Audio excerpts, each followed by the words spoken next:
The Silent Replacements. Authored by Christopher Archer. Narrated by Carl Johnson. Dedication. To those who stood by me with unwavering support and encouragement, even when the path was uncertain, your loyalty and belief in me have been my greatest strength. You know who you are, and I am eternally grateful. And to those who doubted, mocked, or underestimated my journey, thank you. Your skepticism fueled my determination. You too know who you are. Enjoy the book. Chapter 1. Shadows in the Heartland. The town of Grayfield, population 4,312, didn't typically get many visitors. Tucked into a hollow of Midwestern hills, where the summers were humid and the winters were long and bitter, it was the sort of place that often went unmarked on maps and unnoticed by the world outside. But lately things were changing, and not in the way the townsfolk had ever imagined. Tom Sinclair gripped the wheel of his rusty old sedan, glancing up at the broken-down silos that dotted the landscape like silent sentries. This wasn't the first small town he'd reported on, but it was the first time he felt genuinely nervous about doing so. Ever since he'd arrived a few days earlier, he'd noticed something off. A tension simmering under the surface of Grayfield, something the locals avoided talking about openly. It started with a few small things, easily dismissed on their own. He'd noticed a handful of newcomers around town, people who were polite but peculiarly quiet, their stares lingering a little too long, their faces fixed in unreadable expressions. A neighborly town like Grayfield should have buzzed with curiosity about newcomers, but no one asked questions. No one even seemed to acknowledge them. The other oddity, more unsettling, was the quiet activity around the old Miller building, a squat, gray warehouse on the edge of town. It had been abandoned for years, ever since the local hardware distributor went under, but now Tom saw unmarked white vans parked outside at all hours. A local kid he'd spoken to, 17-year-old Jamie Lawson, said he'd seen men in dark jackets unloading crates there late at night, their faces obscured by caps and shadows. When Jamie tried to get close, he said he'd been chased off by a tall man with cold, blank eyes who hadn't said a word. Tom turned onto the road that led to the Miller building, checking his phone for the time. 10:48 p.m. The streets were empty as they usually were after dark in Grayfield. No streetlights illuminated the road ahead, only the glow of his headlights cutting through the fog that hung over the town like a shroud. He parked a block away and killed the engine, stepping out into the quiet. For a moment he hesitated.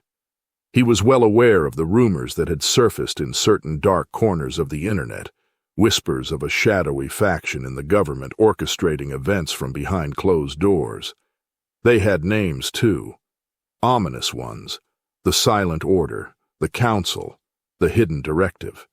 Depending on who you asked, they were responsible for everything from manipulating economies to orchestrating international conflicts. Most people laughed it off as conspiracy talk, but Tom had covered enough corruption in his time as a journalist to know that sometimes the most unbelievable stories hid dark truths. With the click of his flashlight, he made his way toward the back of the Miller building. He kept his steps light, avoiding the patches of gravel that might give him away. The air was cool and damp, thick with the scent of wet earth and decaying leaves. As he approached the building, his eyes narrowed at the sight of a faint glow spilling from one of the small, dusty windows near the ground. Tom crouched down, peering through the glass. Inside, several men in identical black jackets stood around a table stacked with documents and maps. He could just make out parts of a blueprint, a detailed map of the town, with red dots marking certain areas. The dots clustered around residential streets, the local library, the abandoned high school.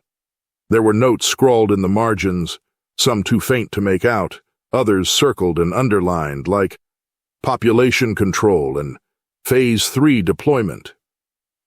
His pulse quickened. Population control. The words echoed in his mind, stirring a sense of dread he hadn't felt since his early days as a reporter covering military scandals abroad. Then, one of the men in the room spoke up, his voice low and steady. "We move the next group in tomorrow night," he said. "There's been resistance, but they're isolated. Once the full replacement process is underway, we won't have to worry about small-town locals getting in the way. They'll fall in line like the others." Another man nodded. "The higher-ups want it seamless. They want order across the board. No questions asked." Tom strained to hear more, pressing his ear to the glass, but the men began speaking in hushed tones.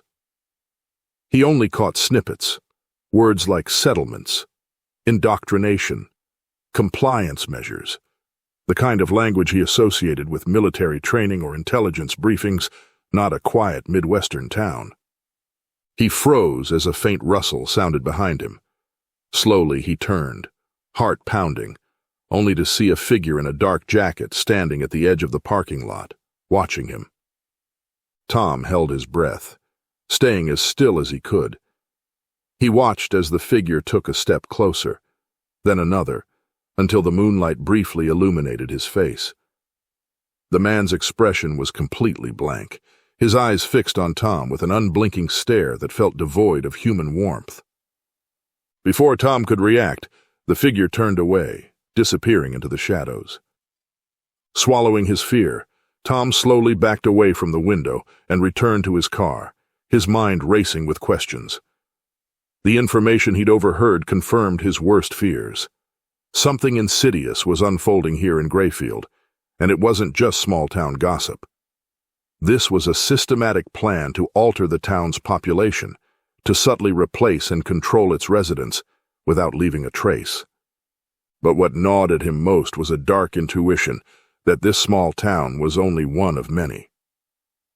As he drove back to the cheap motel where he was staying, Tom wondered if the people of Grayfield, the hard-working folks who'd welcomed him with small smiles and knowing nods, had any idea what was happening right under their noses, or if they, like him, were beginning to feel the encroaching presence of shadows in the heartland. But he knew one thing for certain. He couldn't stay silent. Not now. Not with what he'd seen. Chapter 2. The Renegade Group Forms. Tom Sinclair tapped his fingers on the steering wheel, his mind racing as he processed everything he'd overheard at the Miller Building. The clock on his dash blinked 2:34 a.m., and his headlights sliced through the dark as he drove to the small diner at the edge of town. Riley Johnson had told him to meet there. He was the only person Tom could think of who might understand the implications of what he'd found. Riley was already waiting, his sharp eyes peering out from beneath a worn baseball cap, scanning the nearly empty parking lot. A former CIA operative with a penchant for conspiracy theories, Riley had developed a reputation as the local eccentric since retiring to Grayfield. To some, he was just a bitter ex-spy with a paranoid streak. But Tom knew better. Riley was the real deal, and if anyone could help him make sense of what he'd seen, it was him. Riley's lips pressed into a thin line as Tom slid into the booth across from him. "Didn't think you'd actually call," he said, his voice a low murmur. "I didn't think I'd need to," Tom replied, trying to shake off the fatigue. "But this goes deep, Riley. I saw the maps, the plans. They're targeting this town, and it's not just a local operation. This is organized, and I think it's just the beginning." Riley took a long sip of his coffee, eyeing Tom with a look that was both skeptical and knowing. "That's what I've been trying to tell people for years. There's a faction in the government. Something hidden, with an agenda no one's supposed to know about. They've got their claws in everything, from law enforcement to local businesses, controlling things from the shadows. But this is a whole new level."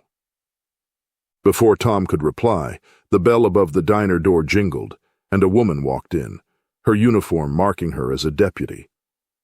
She looked around, her gaze landing on Tom and Riley before she approached, her steps measured and cautious. "Nina," Riley said, nodding in greeting. "Glad you could make it."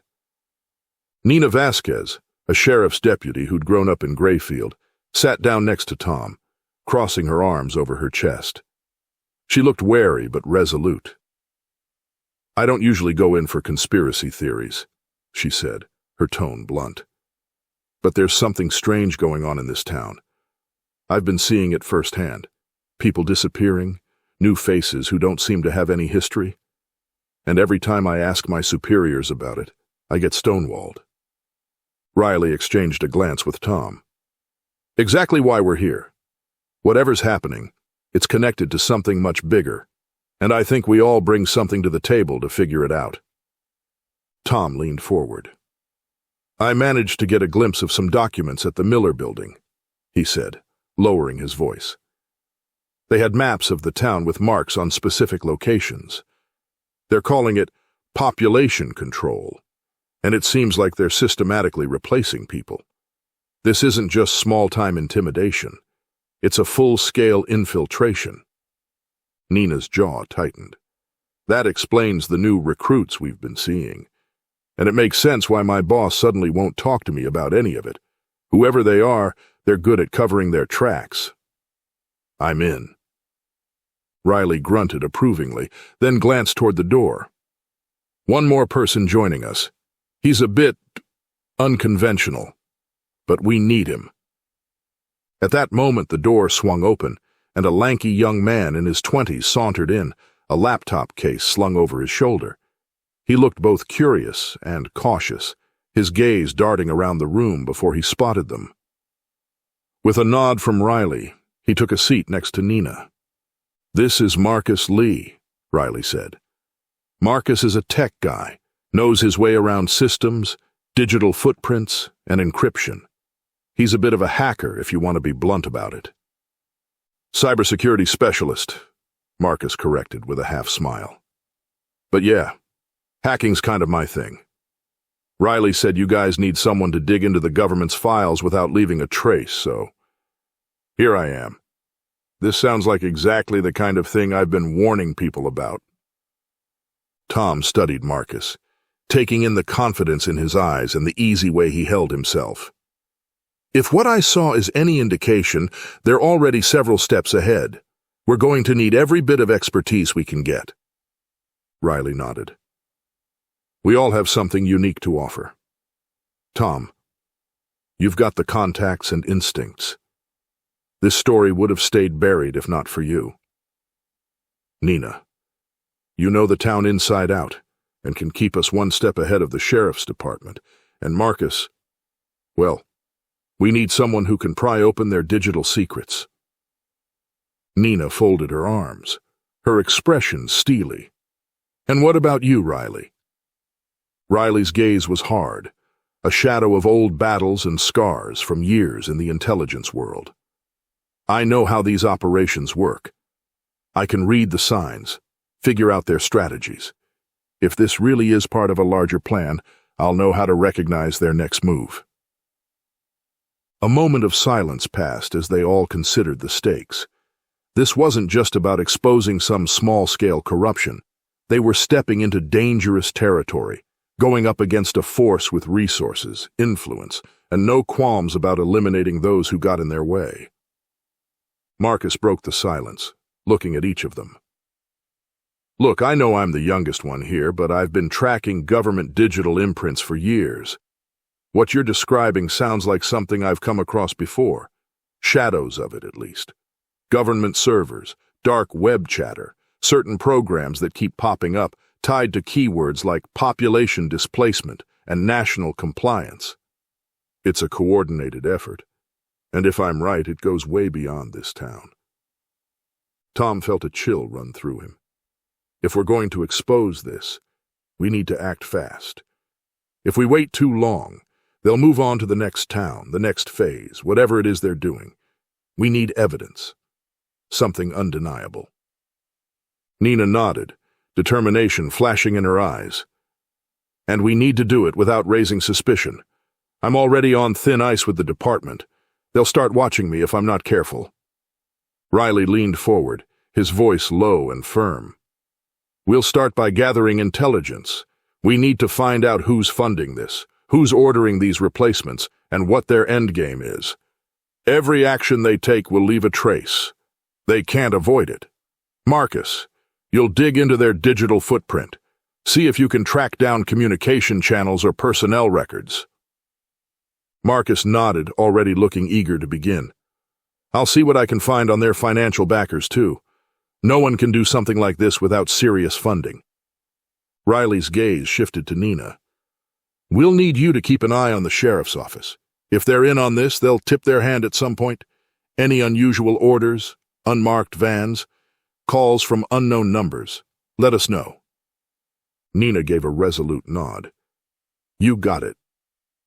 Tom took a deep breath, feeling the gravity of their mission settle over him. They had only a small window to figure this out and get the truth to the outside world. "Let's do this. We'll meet here, same time tomorrow night, and report what we've found." The group exchanged determined glances, each of them aware of the risks but unwilling to turn back. They'd stumbled onto something that could alter the course of the country, maybe even the world. As they left the diner, disappearing into the night, a feeling of both dread and resolve settled among them. They didn't know what lay ahead, but they knew they were the only ones standing in the way of a silent, creeping darkness that had set its sights on their town and beyond.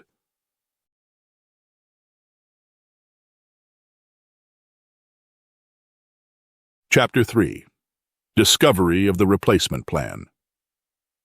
The next night, the diner was quieter than usual. Tom, Riley, Nina, and Marcus gathered in the corner booth, shadows pooling around them as they leaned in, voices low. Riley started, his voice barely above a whisper.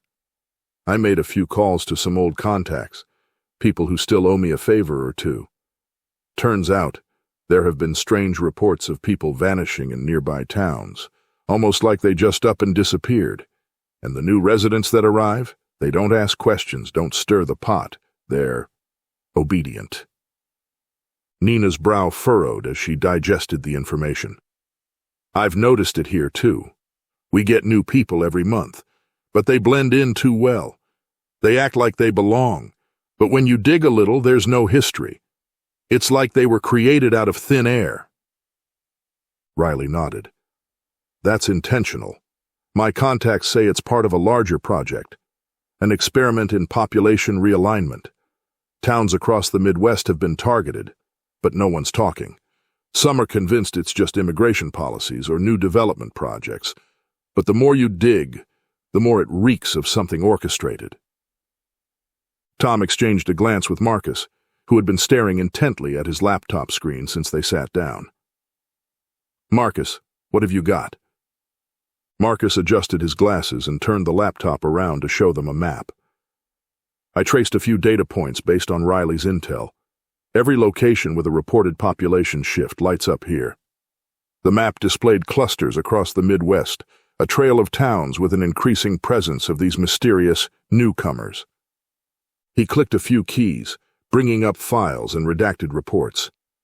"These are government files I scraped from private servers. It's not easy to get into these without a trace, so I had to be careful. But what I found confirms what Riley's saying. The documents outline something called the New Dawn Project. They're moving in loyalists, hand-picked settlers who follow the agenda." Tom felt a knot tighten in his stomach. "So, they're planting these people in towns deliberately, to sway the locals or push them out if they don't comply?" Marcus nodded. "Essentially. The government files don't go into detail, but they do mention an initiative to create stable, compliant communities that align with future national and global policies. These loyalists are already indoctrinated to fit into this one-world order idea. If we keep digging, I think we'll find a list of towns they're targeting." Nina's fists clenched, her face set in a grim line. "So they're repopulating entire communities with people loyal to this shadow government? This isn't just political. This is a hostile takeover." Tom's mind flashed to his brother, Matt, who lived in a small town 2 hours away. They'd lost contact a few months back, and at the time Tom had brushed it off. But now something darker gnawed at him. My brother's town. He told me about new people moving in, just like you're describing. He said there were people watching him, people who seemed too interested in his business. Then he just stopped answering my calls. A heavy silence settled over the table as Tom's words hung in the air. Marcus looked at Tom, his expression serious. Then we need to find out if his town's on their list. If your brother's disappearance is connected, we'll need proof. I've scraped the surface of what's online, but there might be a hard copy somewhere. Documents that show their plan for each town. Riley tapped the table thoughtfully. If we want hard evidence, we'll need to go deeper. I know there's a government archive facility a few miles out of town. It's technically abandoned, but I've heard they still run covert operations out of it. We could get in, pull whatever files they're holding there. Tom exhaled, feeling the weight of the situation pressed down on him. So what's the plan? Riley leaned back, his mind already working through the logistics. We go in after hours when the skeleton crew is running minimal security. Nina, we'll need you to keep an eye on local law enforcement. If anything goes sideways, we can't have the cops show up uninvited. Marcus, you'll disable their camera systems remotely, buy us time to move in and out without being seen. Marcus's eyes gleamed with anticipation. I can manage that. I'll just need to tap into their network from outside to keep their security feeds on a loop. It'll look like everything's normal on their end while we're inside. Tom nodded, a sense of urgency coursing through him. And once we're in, we need to grab everything we can find on this project, especially any mention of specific towns. The more evidence we have, the easier it'll be to blow this open. Nina's face hardened as she met their eyes. These people have no problem ripping apart communities, forcing families out of their homes. They think no one's watching, but we're going to make them see just how wrong they are. As they finalized their plan, Tom's thoughts drifted back to his brother, his mind swirling with worry and determination. Whatever this New Dawn project was, he wouldn't stop until he found out. The group was all in. They were going to uncover the truth, no matter what it took. Under the cover of darkness, the group parked a few hundred yards from the government facility, an unassuming building surrounded by barbed wire fencing and no trespassing signs. The place seemed deserted, but the single security light on the side of the building revealed a faint trail of guards patrolling the perimeter. Riley checked his watch. They'll switch shifts in 5 minutes. That's our window. Marcus, you're up. Marcus pulled a small laptop from his bag, tapping furiously as he accessed the building's security network. I'm looping the cameras now. They'll be blind to everything for the next 20 minutes. Tom glanced at Riley, his pulse pounding. Let's move. They slipped through a gap in the fence, moving swiftly across the gravel and towards a side door. With Marcus's help, they bypassed the lock, slipping inside the building's cool, dimly lit interior. The faint hum of machinery filled the air as they navigated their way down narrow hallways, following Riley's directions to the archive room. Finally, they reached a door marked, Authorized Personnel Only. Riley pulled out a set of lockpicks, making quick work of the lock, and they slipped inside. The archive room was filled with rows of metal filing cabinets and shelves lined with boxes labeled with cryptic acronyms. Tom's eyes scanned the labels, looking for anything that might hint at the New Dawn project. Here. Nina pulled out a file from a drawer marked ND Projects. She spread the documents across a nearby table, her face grim as she scanned them. It's all here. Population replacement strategies, lists of target towns. They're tracking compliance metrics, psychological profiling. Even the number of loyalists each town should expect.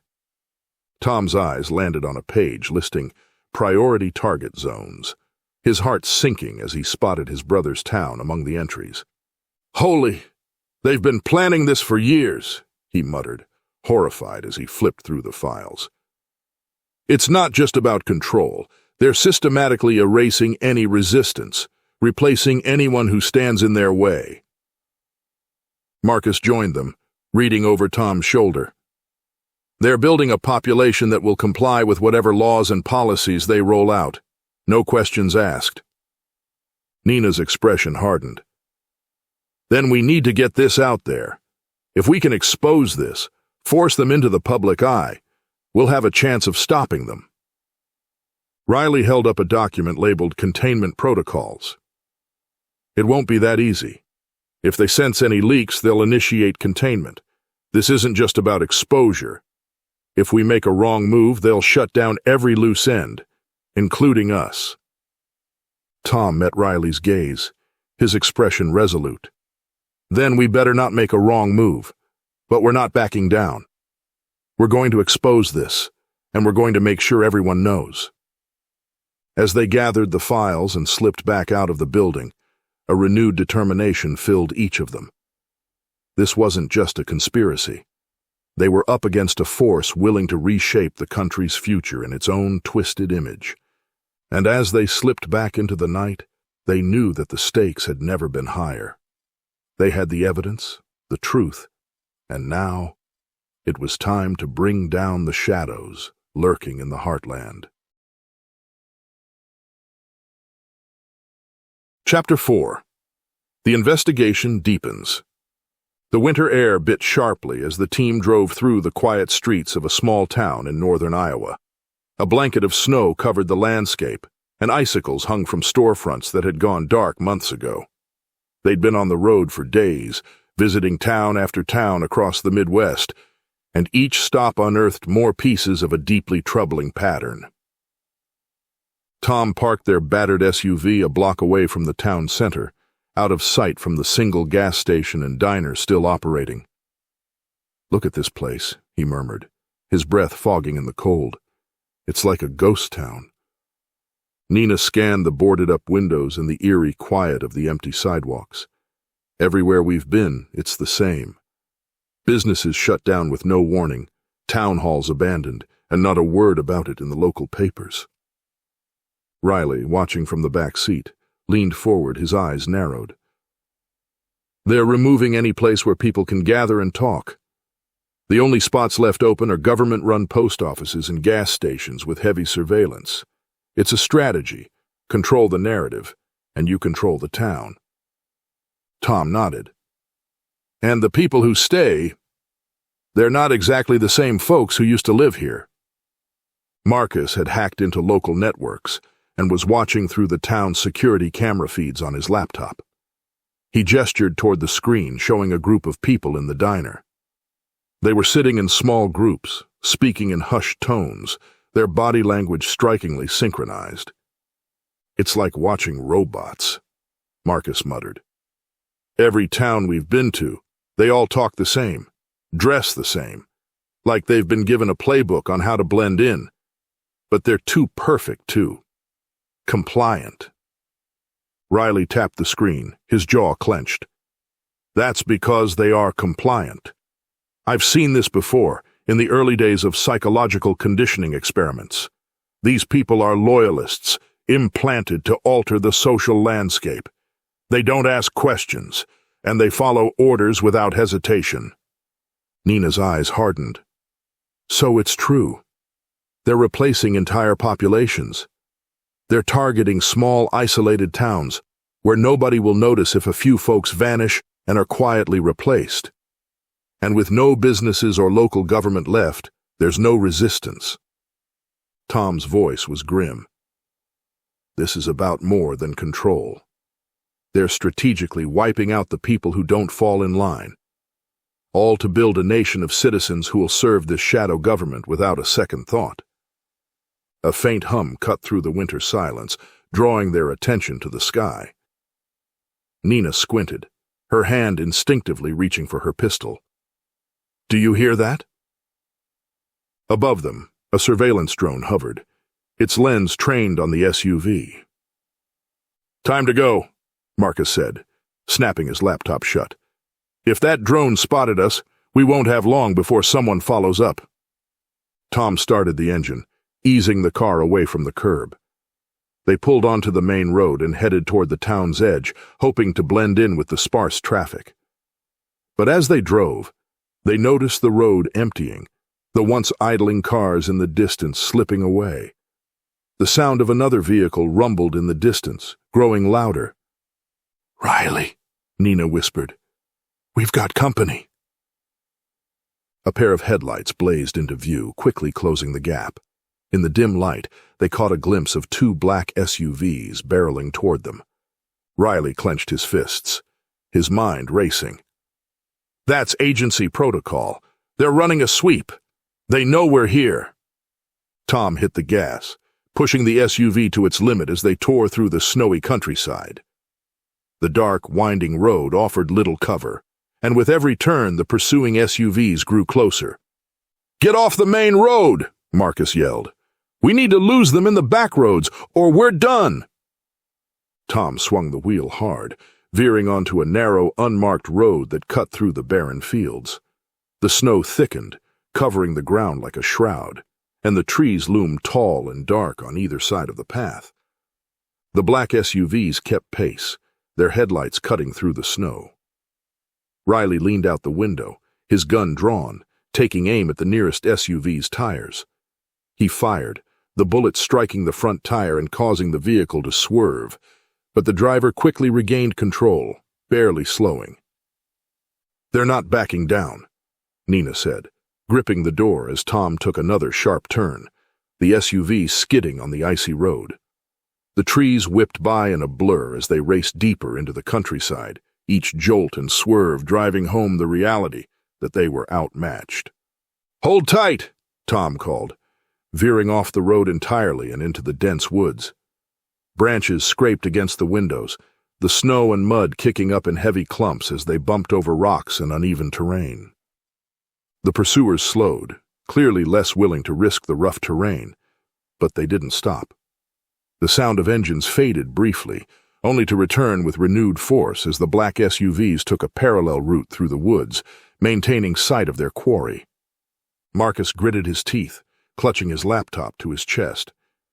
"If we can just make it out of these trees and back to the main road, I have a few tricks that might buy us some time." They burst out of the woods and onto a snowy ridge that dropped sharply into a valley below.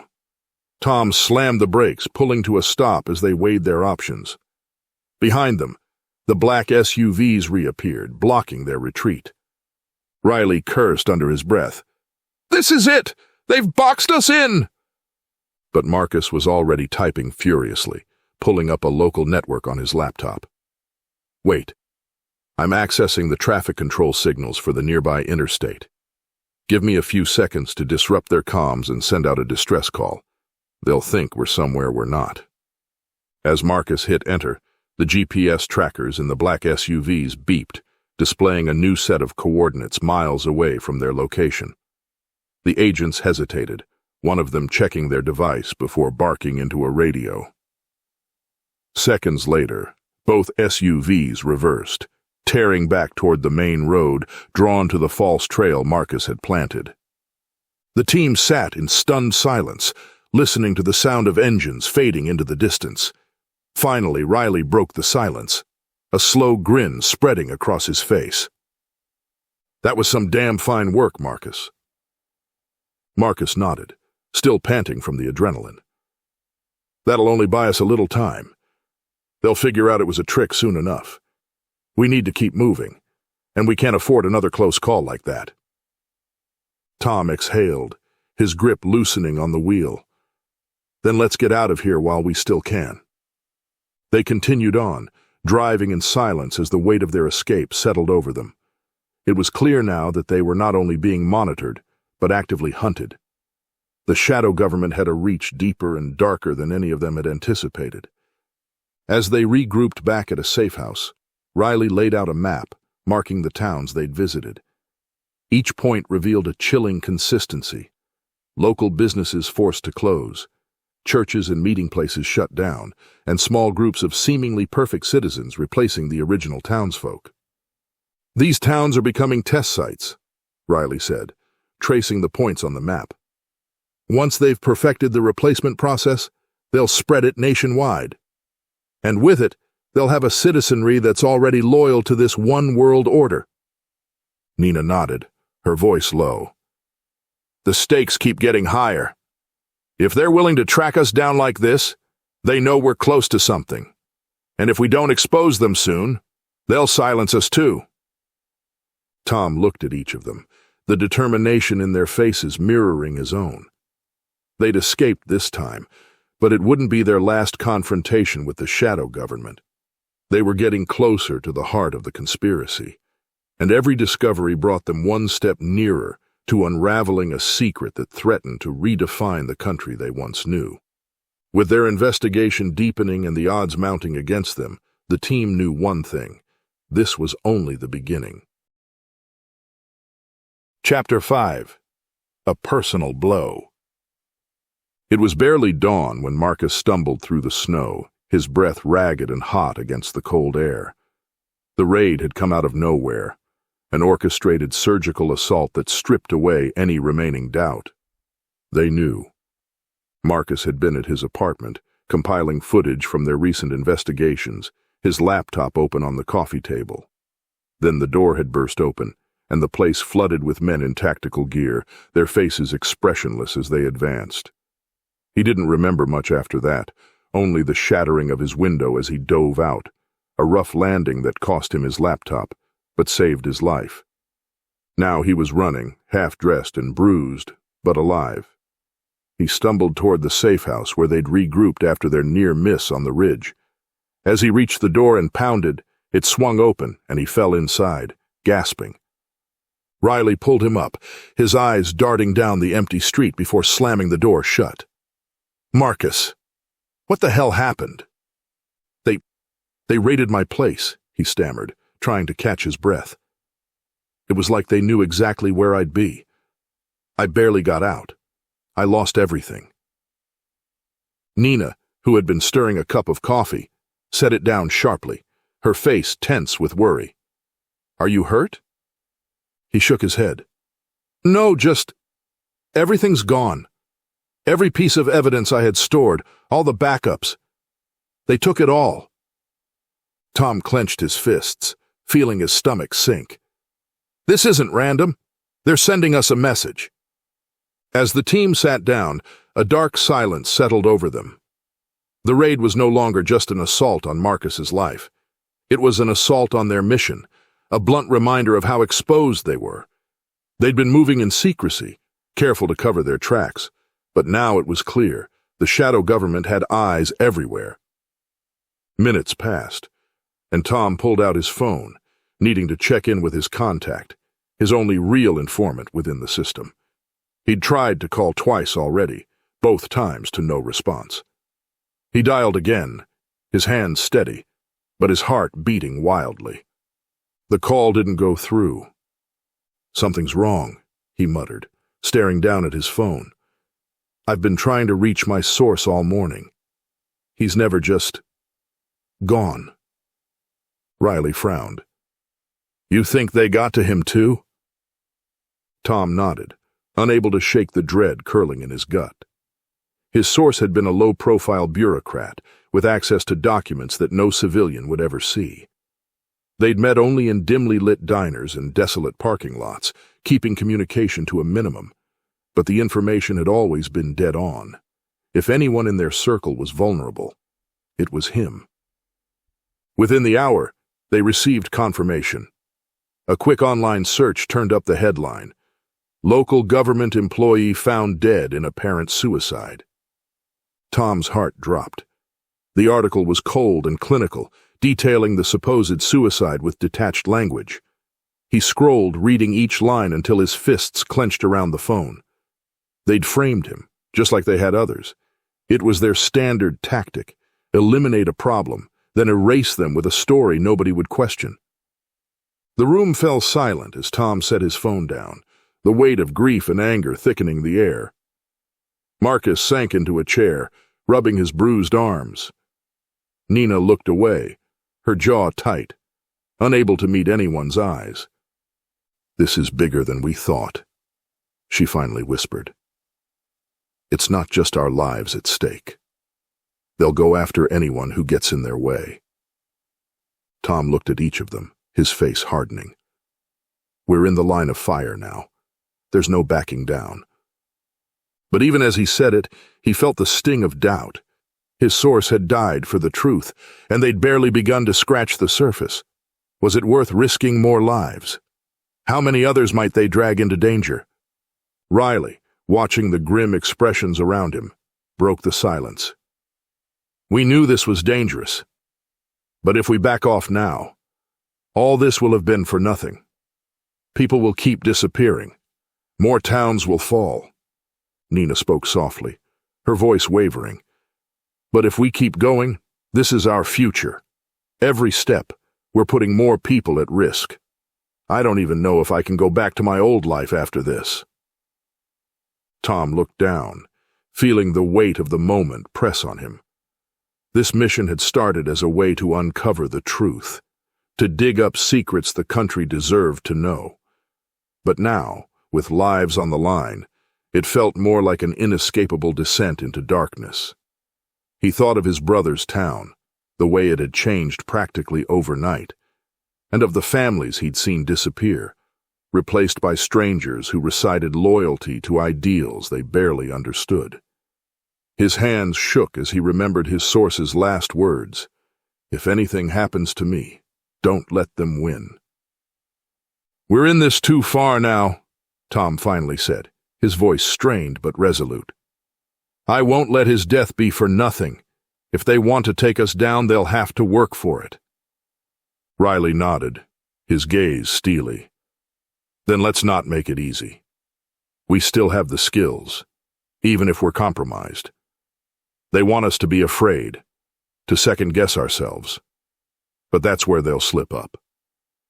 As the group sat in the thick silence, Marcus finally looked up, his face pale but determined. "I can't replace what they took, but I can work on setting up a secure connection. Maybe through back doors they won't expect. They'll be looking for us on the obvious channels, but I'll be smarter this time." Nina placed a hand on his shoulder. "We can still do this, Marcus. We've come this far, and as long as we're all still standing, we have a shot." The loss of Marcus's files and Tom's contact weighed heavily on them, but their resolve hardened. They had no illusions about the road ahead, and each of them understood the gravity of the choice they were making. They were beyond the point of no return. Tom stood looking around the room, seeing the doubt and fear, but also the steely determination in each of their eyes. "We're not just exposing them anymore. We're fighting for our lives, and for everyone else they want to control. We're the last line." As they regrouped, a fresh plan started to take shape. Marcus would establish a network that would make it harder for them to be traced, and Riley would reach out to his remaining contacts, quietly gathering intel on the shadow government's next moves. Meanwhile, Nina would return to her small town, using her badge to gather local intel and document every unsettling change she witnessed. But Tom knew that this moment was only the beginning. His contact had been a wake-up call, a reminder that this conspiracy was a force that wouldn't be stopped by a few leaks or a handful of rogue operators. To dismantle this shadow government, they'd need to hit it where it hurt, strike at the heart of its operation. For now, though, they would lie low, blending into the very fabric of the towns they were trying to protect. The shadow government thought it had taken everything from them, but it had only made them sharper, angrier, and more determined. As the dawn light crept through the window, Tom looked out at the snowy landscape, knowing that they were far from finished. Chapter 6. Decoding the Master Plan. Marcus hunched over his laptop, fingers flying across the keyboard in the dim glow of the screen. It had taken days to rebuild his system after the raid, but he'd finally managed to re-establish a secure connection and tunnel through the shadow government's firewall. This time, he was hunting for something big. something that would bring clarity to their mission and give them an edge. "Almost there," he muttered, his voice strained with focus. The rest of the team crowded around him, watching the lines of code and secured folders scroll by on his screen. After an eternity of silence, a single file name appeared: Project New Dawn. Marcus's heart raced. He'd struck gold. "Got it," he said, barely able to keep his excitement in check. He clicked on the file, launching a trove of classified documents, maps, reports, lists of names, all meticulously organized under the codename that now glared on the screen. Tom leaned in, eyes wide with anticipation. "Project New Dawn. What's it about?" Marcus scanned the documents, his face growing graver by the second. "It's the entire operation laid out. They've mapped out towns across the Midwest, all marked as target sites for population replacement. Every person they bring in is pre-screened and approved for their loyalty to some overarching ideology. They call them approved integrations." Riley, always wary, narrowed his eyes. "And the locals?" "Anyone who resists," Marcus said, "is either quietly relocated or disposed of. They have systems in place to ensure the population remains compliant, all to build a society loyal to a one-world order." Tom clenched his fists, feeling the weight of this revelation sink in. They're not just replacing people. They're erasing an entire way of life. As they pored over the documents, one detail caught Nina's attention: a reference to pre-integration facilities. These sites, hidden in abandoned industrial areas or old warehouses, served as staging grounds. The replacements were detained there before they were assigned new identities and placed in the designated towns. "These facilities are a critical part of the operation," Marcus explained.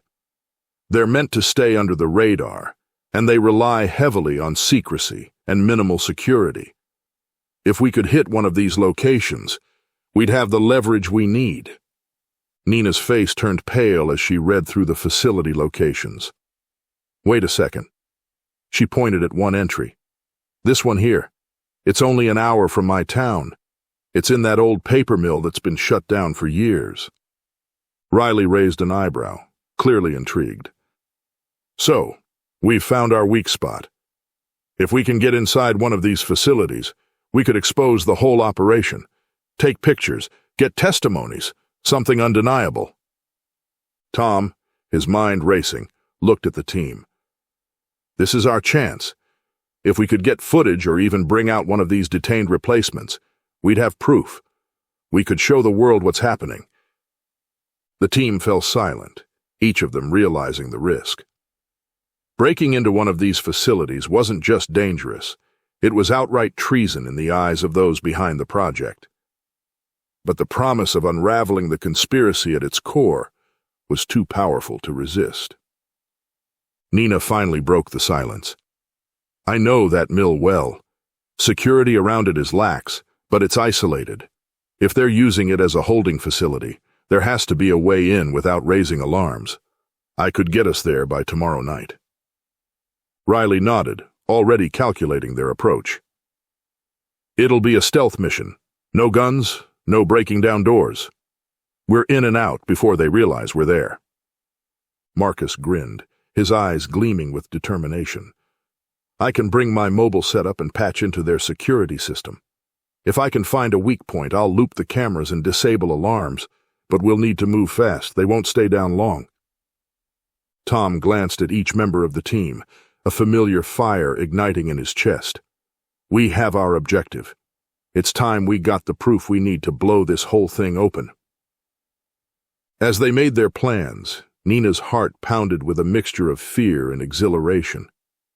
Her town was already on the brink of transformation, friends and families disappearing without explanation, replaced by strangers who moved with the same eerie conformity. She'd watched the changes with growing dread, never imagining the truth would be so chilling. Now, she had the chance to expose it, to bring justice to those lost in the shadows.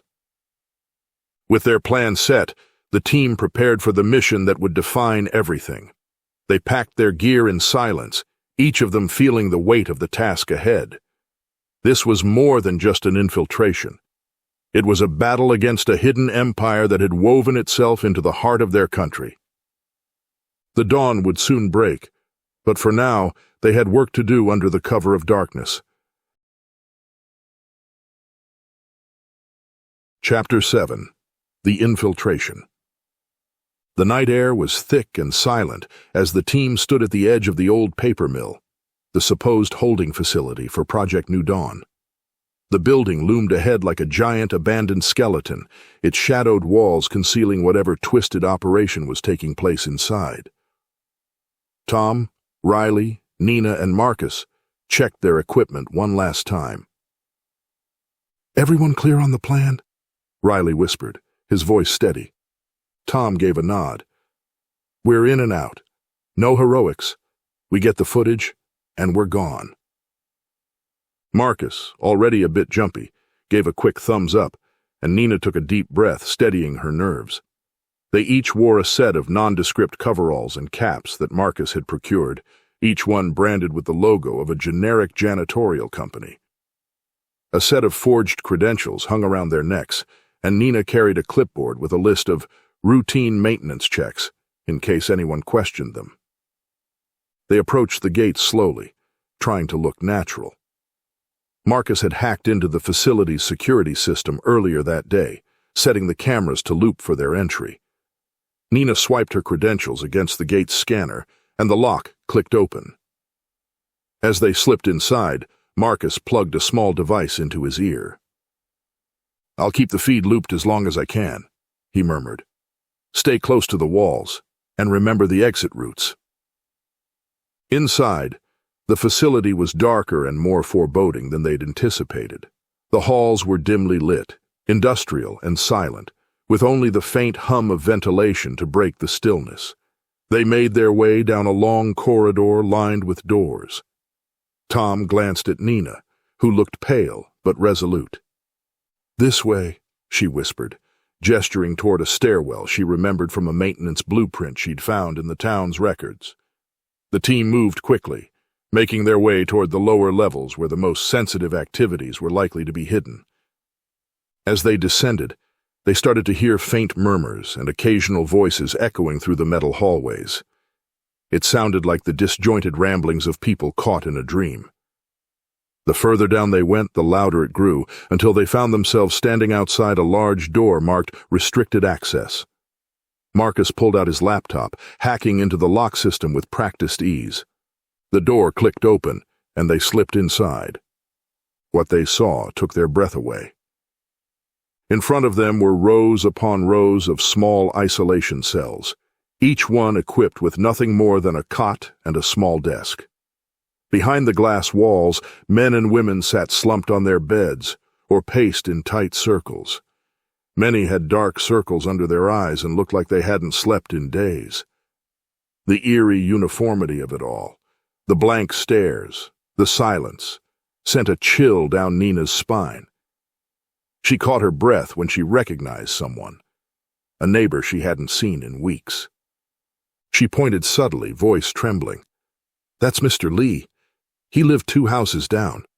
I thought he'd just moved out. I had no idea." Tom put a hand on her shoulder, steadying her.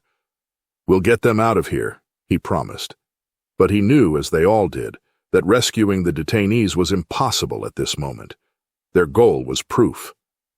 Riley held up a small camera, filming each cell, making sure to capture the details of each face, each name written outside the cells.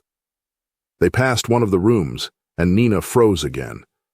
Inside was her childhood friend Jess, her head in her hands. She looked gaunt, defeated. It took everything in Nina to keep herself from calling out. "These people," Marcus whispered as he filmed. "They're not just prisoners. They're being changed. Look at the screens." Each cell had a screen installed on the wall, continuously displaying propaganda material. Speeches about unity, one-world government ideals, and the benefits of a collective society. The repetition was hypnotic, designed to wear down any resistance. Nina's jaw clenched as she realized her friends and neighbors were being subjected to relentless indoctrination, forced to become obedient citizens for this new world order. Suddenly, footsteps echoed from around the corner. Riley held up a hand, motioning everyone into the shadows behind a set of filing cabinets. 2 guards strode past, conversing in low voices. "Can't believe they're bringing in another batch tomorrow," one guard muttered. "Seems like the whole country's on lockdown, but here they keep coming." The other guard snorted. "Yeah, guess they'll keep hauling them in until they get this place full. Good thing for us. We keep getting paid, and nobody up top seems to care as long as we keep it quiet." They passed by, oblivious to the 4 intruders pressed against the wall, hearts pounding. Once the footsteps faded, Riley motioned for them to keep moving. "Let's finish this.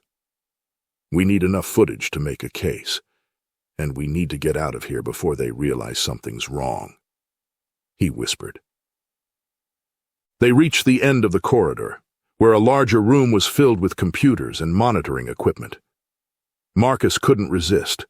The lure of information was too strong. He slipped over to one of the terminals, typing furiously, pulling up internal files. His eyes lit up as he unearthed lists, tracking logs and communication records detailing Project New Dawn's scope. "Got it," he whispered. "They're operating dozens of these facilities across the country. It's all here. Names, dates, locations." Tom grabbed a flash drive from his pocket, and Marcus quickly downloaded everything he could onto it. As he did, a loud beep rang out from one of the consoles, followed by an automated voice. "Security breach detected." The team froze. "We're compromised. We need to move now," Riley barked, already sprinting back toward the stairwell. They dashed down the corridor, ducking into the shadows as alarm lights began flashing overhead. Guards shouted in the distance, and footsteps pounded as the facility personnel scrambled to locate the source of the breach. Riley led the way, his instincts sharp as he navigated the building's layout, trying to avoid the main routes. But as they reached the last turn, they came face to face with 2 guards. A tense standoff ensued, neither side moving. Then Riley lunged forward, taking one guard down with a swift jab, while Tom tackled the other. It was quick and silent, but they had no time to catch their breath. "Let's go!" Nina urged, her face pale with anxiety. The team bolted for the exit, emerging into the cold night air just as more guards stormed out after them. They sprinted across the parking lot, dodging spotlights and weaving between cars, the flash drive now their lifeline. As they neared the gate, Marcus typed frantically on his phone, overriding the gate controls to release the lock. The gate clicked open, and they stumbled out onto the dark road, adrenaline driving them forward. They didn't stop until they were back at their van, parked just outside of view from the facility. Clambering in, they slammed the doors shut, all breathing hard, hearts still pounding. As the engine roared to life, they watched the facility fade into the distance behind them. Inside the van, an eerie silence settled over the group. Nina held her face in her hands, trying to process what she'd seen. Tom and Riley exchanged a grim look. This was far bigger than they'd imagined, and more dangerous than they'd ever anticipated. But they had the proof now. On that small flash drive was evidence that would reveal the horror of Project New Dawn to the world, shattering the shadow government's carefully crafted facade. "We did it," Marcus whispered, clutching the drive like a lifeline. "Now we just have to survive long enough to show it to the world." Chapter 8. Rallying Resistance. Tom sat in his dimly lit office staring at his laptop screen. The flash drive lay beside him, a small but powerful arsenal holding secrets that, if unleashed, would shake the country. He felt the weight of responsibility, the urgency to act. With steady hands, Tom crafted his exposé, an article that would serve as both a warning and a rallying cry. It was concise, but packed with evidence. Images from inside the holding facility, the list of targeted towns, and detailed maps that showed the frightening scope of Project New Dawn. He chose his words carefully, weaving facts with a tone of undeniable urgency. After one final glance at his team, each of whom wore the same look of steely resolve, he clicked publish. Within hours, the exposé went viral. Social media exploded with outrage as Tom's story spread like wildfire. People shared the article, reposted the images, and left comments of horror and disbelief. "Is this real?" one user asked. "They're doing this in our towns?" Another comment read, "This has to be stopped." Overnight, a chorus of voices erupted online, fueling an uprising of citizens who were no longer content to stay silent. Meanwhile, Nina and Riley worked on the ground, contacting people in neighboring towns and tapping into networks of local leaders, retired veterans, and anyone with a reason to suspect foul play. They held secret meetings in town halls, back rooms of diners, and quiet corners of family-owned stores. One by one, they gathered people willing to stand up and push back against the encroaching shadow government. Nina addressed a gathering in a community center one evening, her voice strong despite her exhaustion. "This isn't just a story," she said, pointing to a screen where photos from the facility flickered. "It's real. It's happening now. And they think we're too scared or too small to fight back. But they're wrong. We're not just a few voices. They can't ignore us all." Her words sparked a fire in those who listened. In town after town, people gathered, exchanging stories about missing neighbors, suspicious newcomers, and unexplained government activity. They posted flyers, created anonymous online forums, and organized secret meetings. A loose but powerful network of resistance was beginning to take shape. In response, the shadow government struck back hard, attempting to drown out Tom's articles and silence the growing dissent. Media outlets were ordered to discredit the exposé, branding Tom and his team as fringe conspiracy theorists. Spokespeople went on record scoffing at the claims. "There is no Project New Dawn," they stated calmly on news broadcasts. "This is a fabrication, pure fiction created by disgruntled former government employees." Despite the counterattacks, the footage from the facility, images of real people in cells, indoctrination screens flashing slogans, guards patrolling with loaded weapons, was impossible to dismiss. Social media was flooded with people analyzing the footage frame by frame, debating its authenticity. But for those who had seen the changes in their own communities, no amount of skepticism could erase what they knew to be true. Riley spent days on the phone with skeptical leaders, guiding them through the complexities of the shadow government's tactics and explaining why their towns had been chosen. "They're targeting small places because they think we're weak," he said over a secure line to a mayor in Indiana. "They think no one will notice when they start making people disappear. But if we all stand up, they won't have a chance." Marcus, meanwhile, hacked into government servers to monitor their response, gathering data on the agencies mobilized to discredit the team. One evening, he intercepted an email with an attachment, an intelligence dossier on each of them, Tom, Riley, Nina, and himself. His blood ran cold as he skimmed the files. The government was digging into their lives, painting each one as a domestic extremist. "What do we do?" Marcus asked, showing the files to Tom. "We lean in harder," Tom replied, his eyes flashing with determination. "They're only scared because they know this truth is stronger than anything they can throw at us." As protests erupted across the Midwest, their movement gained momentum. In Ohio, Indiana, Michigan, and Nebraska, people took to the streets with signs that read, "No to Project New Dawn," and "We are not replacements." A groundswell of support poured in from neighboring states, people demanding to know if their towns too were part of the hidden agenda. On a crisp autumn evening, Nina led a town rally, her voice ringing out clear over the crowd. "The truth is our weapon," she said, "and together, we're unstoppable." Just as the protest began, a low hum filled the air. Nina looked up to see government drones circling overhead, a clear message that the resistance was under watch. Undeterred, she grabbed the megaphone. "They can watch all they want. They think we're afraid of them. But we're not. We've lost too much, and we're not giving up now." The crowd roared, defying the silent threat above. As the movement grew, the shadow government grew desperate. They ramped up efforts to frame the team, planting fake stories and altering past records to make each of them appear unstable.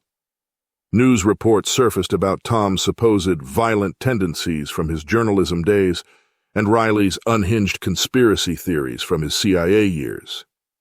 Even Marcus wasn't spared, painted as a hacker with a criminal record, though all his alleged crimes were fabricated. But the public was divided.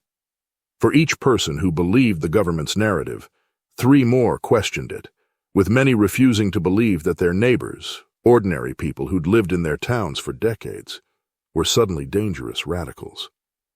The shadow government finally issued an official statement, condemning the expose and calling it dangerous misinformation.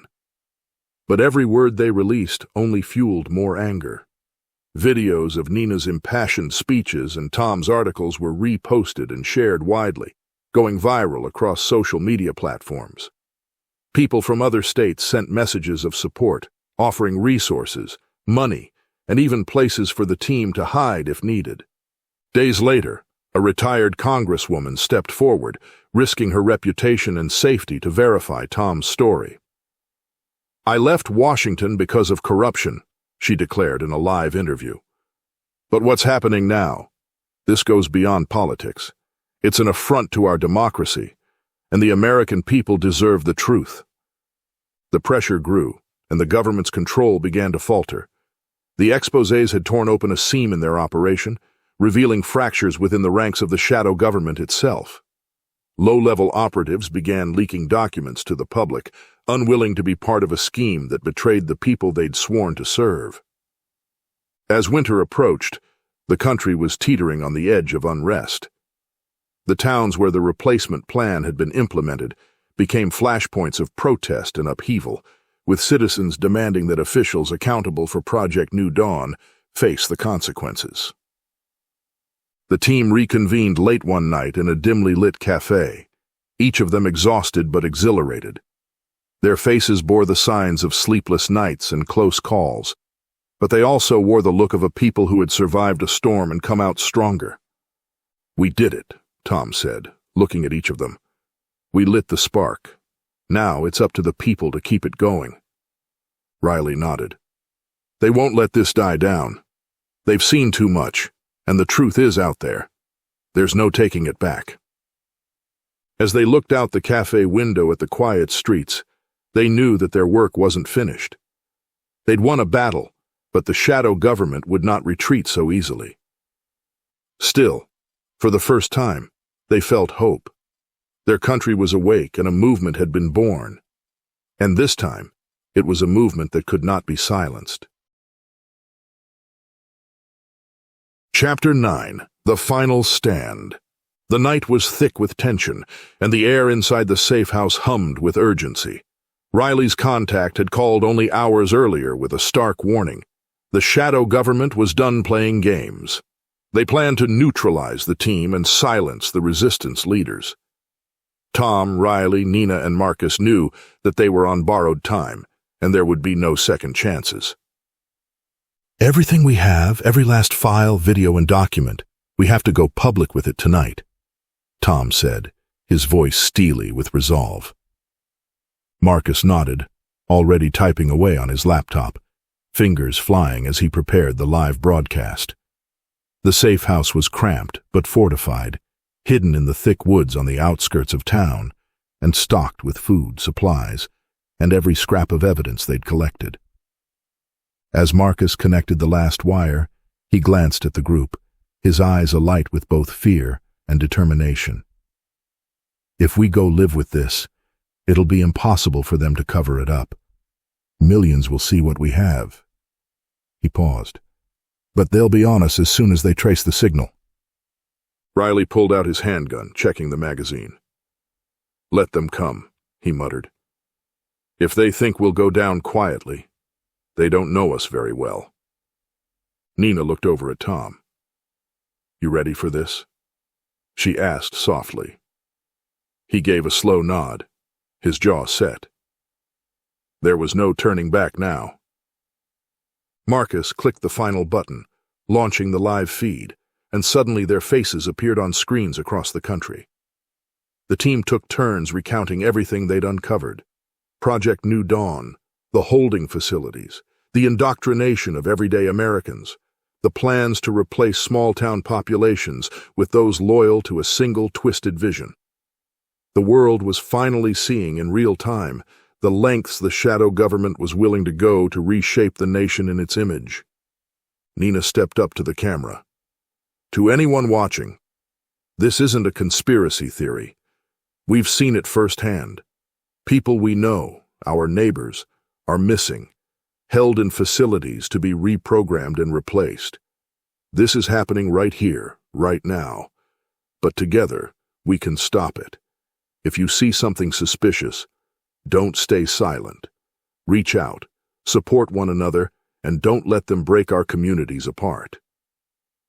Suddenly, Marcus glanced at a small screen connected to his laptop, his face going pale. "They're here," he whispered. "I see government agents coming in from the west perimeter. 5, maybe 6. We've got minutes at best." Riley nodded, shifting into action as he and Tom barricaded the doors, while Nina checked the back exit. Outside, the low hum of drones pierced the air, and the sound of footsteps crunched in the snow. This was it, the confrontation they had anticipated and dreaded. Marcus held steady, his hand still moving over the keyboard as he adjusted the feed. "The world's still watching," he murmured, his voice defiant. "They can't stop this now." He switched the camera angle to show the outside view from a window, where the audience could see agents circling the safe house, clad in black, weapons drawn. It was a scene straight out of a dystopian nightmare, now streaming live for the world to witness. Tom stepped in front of the camera, raising his voice. "If you're watching this, know that the government agents outside are here to silence us, to stop the truth from coming out. But we're not afraid, and we're not alone. America, it's time to stand together." As the agents began pounding on the door, a series of honking horns echoed from the forest's edge. Tom's eyes widened as headlights appeared in the distance. Locals from the surrounding towns, alerted by the broadcast and rallying to protect them. Trucks and cars blocked the narrow road leading up to the safe house, forming a barricade of their own, as townsfolk stepped out and held their ground. One of the agents raised his weapon, barking orders at the locals, but the crowd didn't flinch. They held up signs hastily scrawled with messages. "We stand with our town. Truth will prevail. No to Project New Dawn." Their voices filled the night air, loud and unwavering. Riley looked out, a small smile playing at the edge of his lips. "Seems we've got some backup." In the chaos, Marcus grabbed the chance to stream the entire confrontation. "Ladies and gentlemen, this is the reality we're fighting for," he said to the camera, panning it to the crowd outside. "These people are proof that we're not alone." A sudden crash shattered the moment as one of the safe house windows exploded, an agent breaking through. Nina moved quickly, slamming the agent with a well-placed kick that sent him sprawling backward. Riley locked eyes with another agent, forcing his way through the front door, and lunged, fighting him back as Tom held his ground, shielding Marcus as he maintained the broadcast. The camera continued to capture everything, broadcasting the desperate struggle and the townsfolk outside. The comment section on the feed exploded with support from viewers worldwide, people horrified and galvanized by what they saw unfolding live. As the agents closed in, Riley yelled, "It's time! We have to get out of here. Marcus nodded, pressing a final button to route the broadcast through multiple mirrors online, ensuring the footage would remain live, even if the feed from the safe house was cut. With one last look at the camera, he whispered, "Truth doesn't die, no matter how hard they try to bury it." Nina led the way out the back, slipping through a hidden exit that emptied into the dense woods. Tom, Riley, and Marcus followed, ducking low to avoid detection as they slipped past the encircling agents. Outside, the townsfolk continued their standoff, creating enough of a distraction to buy them precious seconds. As they disappeared into the trees, the live feed continued to broadcast the scene inside the safe house and the standoff with the locals. For hours, viewers watched as agents stormed the empty building, their frustration clear as they realized the team had escaped. But the damage was done. The whole country had seen the truth, had witnessed the government's ruthless attempts to quash dissent, and had seen the faces of the people who were standing up for their freedoms. Later that night, huddled in an abandoned barn miles away, the team watched as the news outlets picked up the story. Major networks were airing clips from the safe house raid, unable to ignore the footage circulating online. They'd done it. Their story was out, and there was no going back. Tom looked around at his team, each of them worn out but alive, and a small, grateful smile crept across his face. "This is just the beginning," he said quietly. "But they'll think twice before they try something like this again." In the days that followed, an uproar swept across the country. Project New Dawn became a rallying cry, a symbol of resilience and the power of ordinary people to resist even the darkest of forces. And as for the shadow government, they found themselves cornered and exposed, forced to reckon with a populace unwilling to be silenced. The truth had prevailed, and the seeds of resistance had taken root in every corner of America. Chapter 10.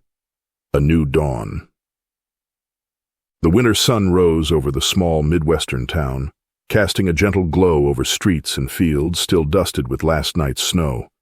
The air held a peculiar calm, a collective exhale shared by a country shaken, scarred, but somehow renewed. The world felt different, no longer shrouded in shadow but tentatively blinking into the light.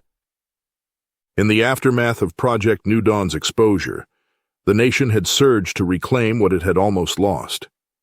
The shadow government, once untouchable and concealed, crumbled under relentless public scrutiny, their attempts at damage control futile against the groundswell of outrage. Revelations of the project swept through the country, igniting protests, investigations, and a nationwide movement demanding accountability. Tom Sinclair stood on the town's main street, where only days before, a tense confrontation had played out between townsfolk and government agents. He leaned against a lamppost, watching people greet each other as they reopened their businesses, catching up with neighbors who had stood shoulder to shoulder in the resistance. He felt Riley approach before he heard him, the ex-CIA operative's footsteps crunching softly in the snow. "Hard to believe it's over, isn't it?" Riley said, his voice carrying a quiet weight. He looked out over the town, his eyes softer, tinged with something bittersweet. "This fight, it changed all of us." Tom nodded, watching a young family walk by hand in hand, their faces full of relief. "What we've done here, what we've exposed, there's no going back to the way things were." Riley's mouth twisted in a tired smile. "I'm not sure I could go back, even if I wanted to. This country still has a lot of scars that need healing. But maybe I'm ready to leave the battle to others now." "Thank you, Riley. Without you, none of this would have happened," Tom said, turning to him with deep gratitude. Riley shrugged, but a flicker of pride passed over his face. "I did what I could. Now it's time for others to carry that torch." Just then Nina appeared, her steps purposeful yet tentative as she joined them. She looked at them both, her gaze heavy with the weight of all they'd endured together. "So, what's next for you two?" Tom glanced toward the horizon, his expression thoughtful. "I think I'll stay on here, keep an eye on things. The shadows are still out there. Different ones maybe, but shadows nonetheless. Someone's got to be watching." He paused, then looked at Nina. "What about you?" She smiled softly. "I was born here. I want to protect what we've built, help this town keep its roots, but stay vigilant. It won't be easy, but it's worth it." A moment of silence fell over them, each person lost in their own thoughts.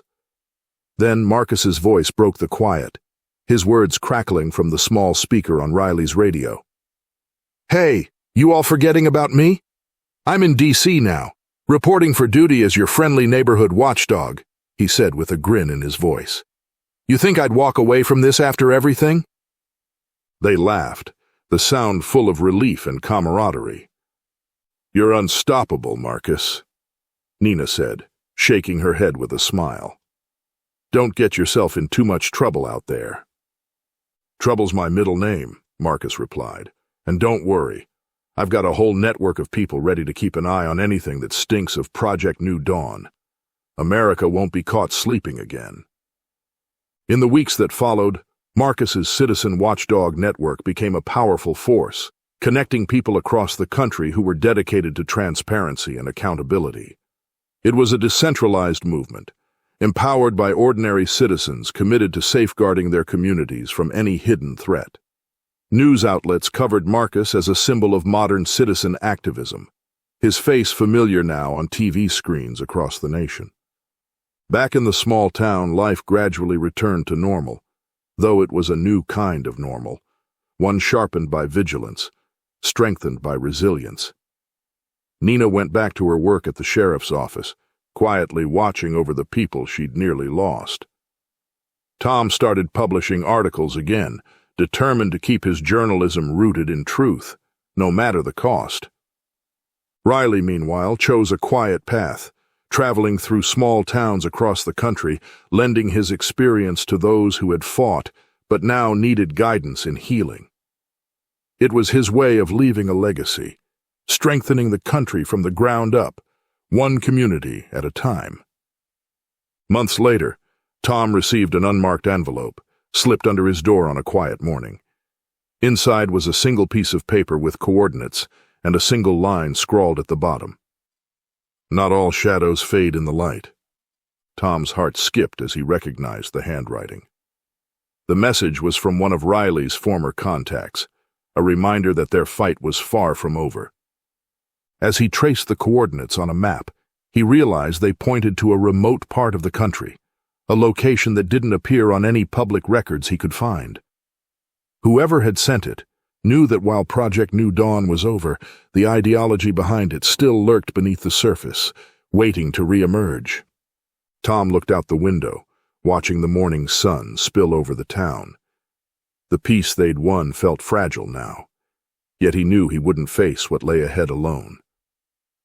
As he packed his things, preparing for whatever he might find at the end of those coordinates, he knew one thing for sure. A new dawn had broken, but shadows would always be waiting at the edge of the light. This has been an Fall the Haters audio production.